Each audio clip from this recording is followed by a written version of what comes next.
बच्चों, कैसे हैं आप सब? आशा करती हूँ आप सब अच्छे होंगे, स्वस्थ होंगे। स्वागत है आपका इस कक्षा में। आइए आज हम पढ़ते हैं संस्कृत का पाठ 11 मति एव बलात् गरीयसी।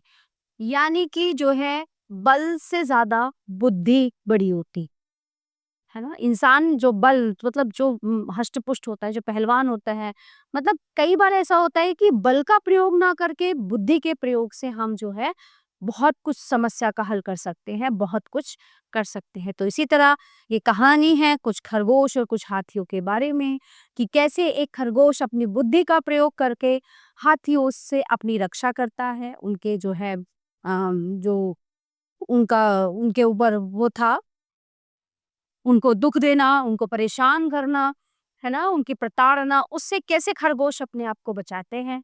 आइए पढ़ते हैं इस पाठ में। एकस्मिन् वने चंद्रसरो नाम एकः जलपूर्णः तडागः आसीत्। एक बार वन में चंद्रसर नाम का एक जल से भरा हुआ तालाब था। तो उस तालाब का नाम क्या था?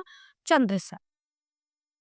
तडागस्य तटे हिंसक जंतुभ्यः प्राण रक्षाय एकः शशकयूथः विवरेषु सुखेन वसति स्म।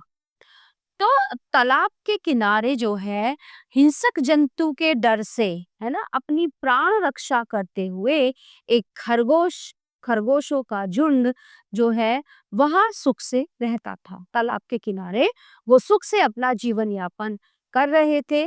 ठीक है। तस्य शिलीमुखो नाम राजासीत्। तस्य विजयो नाम एकः अति चतुर अमात्य आसीत्। उनका जो है शिलीमुखो नाम का एक राजा था और तस्य विजयो नाम एक है अतिर, और उस मतलब उन सब में एक बहुत ही चतुर खरगोश था जिसका नाम अमात्य था। एकदा वर्षा काले अपि जलवृष्टि न अभवत् वन्य जंतवः दुखितः अभवन्। तो एक बार क्या हुआ, वर्षा काल में जो है वर्षा काल में बारिश नहीं हुई। जो बारिश का समय होता है साल में, आपने देखा होगा ना, जुलाई अगस्त और सितंबर 3 महीने होते हैं। तो साल में जो है 3 महीने चौमासा जिसको बोलते हैं, तो उसमें बारिश बहुत ज्यादा पड़ती है।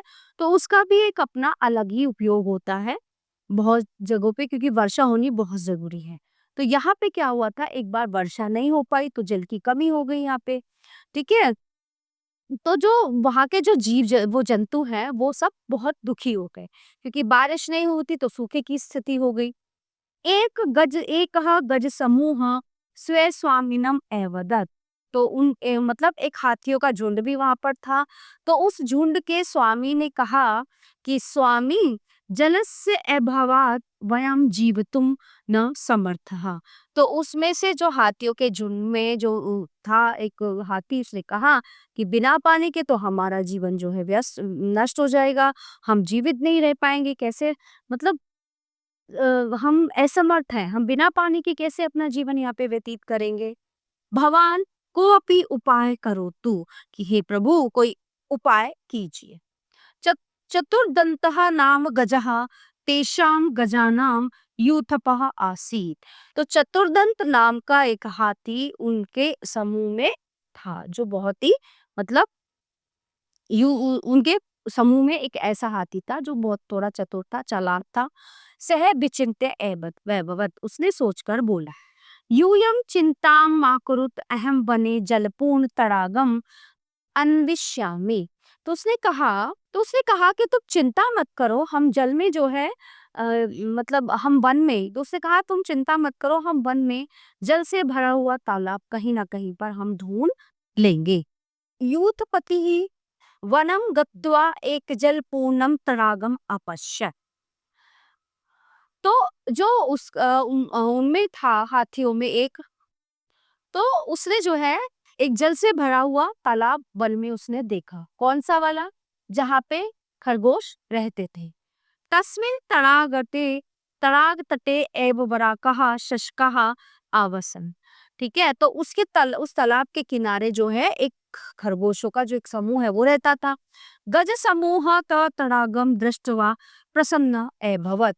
तो उस तालाब को देखकर जो हाथियों का झुंड है वो सब बड़े खुश हुए, है ना, क्योंकि जहाँ जिस जगह से वो आए थे दूसरी जगह पे वर्षा नहीं हुई थी, तो वहां तालाब का जल सूख गया था। और वो हाथियों का समूह जो है बहुत ही खुश हुआ।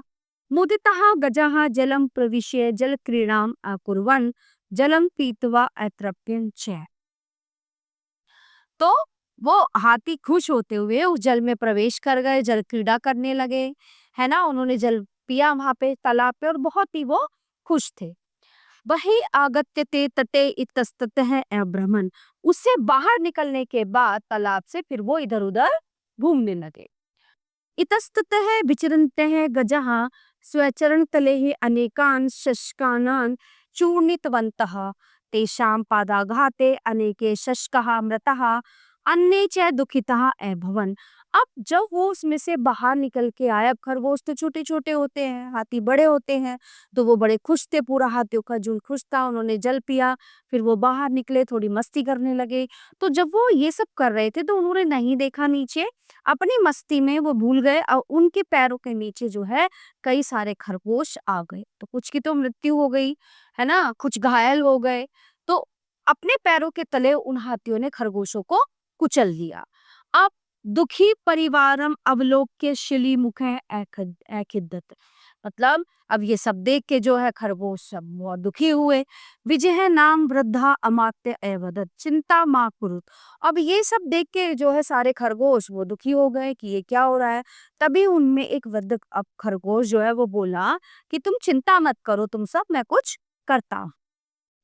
अहम अहम स्वबुद्धि कौशलेन गजान दूरम करिष्यामि, मैं अपनी बुद्धि के कौशल से, मतलब मैं अपनी बुद्धि का कुछ प्रयोग करता हूँ और इन हाथियों को इस तालाब से दूर भेज देता कर देता। अन्यस्मिन् अहनि पुनः गजा स्नानाय सूर्यास्त समय तड़ागे आगताः। तो फिर क्या हुआ, फिर दोबारा जो है वो हाथी सूर्यास्त के समय वो सारे हाथी जो है मिलकर उसके तालाब के किनारे स्नान करने आते हैं दोबारा से। विजय पर्वतम आर्य एवतम एवदत् भो दुष्टः अहम चंद्रदेवस्य दूतः अस्मि, चंद्रदेवः संदिशति चंद्रसरे मम निवास स्थानम अस्ति तत्र शशकः वसन्ति। अब विजय पर्वतम आरुह्य एवदत, अब वो जो है आके वो मतलब आगे आता है और कहता है उससे, हाथी से खरगोश, अरे दुष्ट, मैं चंद्रदेव का दूत हूँ। उन्हें आवाज आती है और चंद्रदेव ने संदेश दिया है कि चंद्रसर मेरा निवास स्थान है। चंद्रदेव ने मुझे आदेश दिया है कि चंद्रसर जो है मेरा निवास स्थान है, वहां पे जो है शशकः वसंती, वहां पे खरगोश रहते हैं। ठीक है, तो अहम शशकान पुत्रवत पालयामी अंके च धारयामी, तो वो कहते हैं कि मैंने जो है इन खरगोशों को अपने पुत्र के समान पाला है। ठीक है, और ये लोग यहीं रहते हैं। अतएव मम अपरम नाम शशांक इति अस्ति इदानीं यूयम सर्वे अपराधर हितान शशकान मारयत। तो वो हाथी से क्या बोलती है, वो मतलब जो आवाज आती है वो कहते हैं कि जो है अतएव मेरे जो है उसका नाम शशांक है। ठीक है, और यहाँ पे तुम सबने एक अपराध किया है, यहाँ पे तुमने बहुत सारे खरगोशों को मार दिया है। ठीक है, तो मम सरहा नाशिकता, मेरा सारा तुमने नाश कर दिया। अस्य अपराधस्य फलम यूयम अश्वम अवश्यमेव प्राप्स्यत अहम भवदभ्य दंड दास्यामि, और तुम सबने ये अपराध किया है और इस अपराध का जो फल है जो वो तुम्हें जरूर मिलेगा, और इस अपराध का जो दंड है मैं तुम्हें दूंगा। एतत् वचनम श्रुत्वा, ये वचन सुनकर भीतः व्याकुल च गजयूथपति एकत्यर्थ। तो ये सब वचन सुनकर डर कर उस व्याकुल जो हाथी ने, परेशान हाथी ने कहा, भगवान चंद्र मम आदरणीय हैं, जो भगवान चंद्र हैं वो मेरे आदरणीय हैं, ससम्मानित हैं। अज्ञानेन वयम एवं अकुर्म, यानी कि अज्ञान में हमें पता नहीं चला, अज्ञानता के वश हमने ये सब कर दिया है। तो न पुनः भविष्यति एषः अपराधः अहम क्षमा प्रार्थये चंद्रदेवः मम अपराधम शाम्यतु अथ का आदेश असमभ्य। तो वो कहते हैं, हाथी कहता है कि हे चंद्रदेव, ये मेरे से हमसे अपराध हो गया है, हमें क्षमा कीजिए, ऐसा अपराध हम दोबारा नहीं करेंगे, और आपका क्या आदेश है हमें बताइए, ये अपराध हमसे गलती से हो गया है। विजय मंद मंद विहस्य अवदत्। तो वो जो है, हाँ, तो जो है अब वो मतलब मंद मंद मुस्कुरा रहा था विजय जो है। मंद मंद मुस्कुरा के उसने कहा, चंद्रदेवस्य संदेश है अस्ति, कि चंद्रदेव का संदेश है, यत् यदि यूयम आत्म कल्याणम वांछत तर्हि अस्मात् स्थानात् दूरम गच्छन्तु, कि अगर तुम अपना आत्म कल्याण चाहते हो तो इस जगह से दूर चले जाओ। अत्र कदापि न आगंतव्यम, पश्यतरागे चंद्रदेवस्य मुखस्य दर्शनं च कुरु, तं प्रणम्य शीघ्रम दूरतम व्रजन्तु। तो वो कहते हैं कि तुम यहाँ से दूर चले जाओ और यहाँ पर फिर आज के बाद यहाँ पर मत आना, ठीक है। तुम तालाब में चंद्रदेव के दर्शन करो और उन्हें प्रणाम करके यहाँ से चले जाओ। गजयुत्पत्ति चतुर्दंतः सरोवर समीपम आगच्छत। तो जो हाथियों का जो राजा था वो सरोवर के समीप आया। सह सरोवर जले चंद्र प्रतिबिंबम दृष्टवा भीतः जातः। तो उसने क्या किया, उसमें जब वो आया तालाब में तो उसने जो है जल में चंद्रमा का प्रतिबिंब देखा। होता है ना जब चांद ऊपर दिखता है तो नदी में ऐसे बिल्कुल ऐसा का ऐसा ही दिखता है। तो उसने तालाब में चंद्र का प्रतिबिंब देखा और वो बहुत डर गया। कंप समाकुलः सैशुंडम उत्थाय चंद्रदेवम प्रणम्य क्षमाम अयाचत।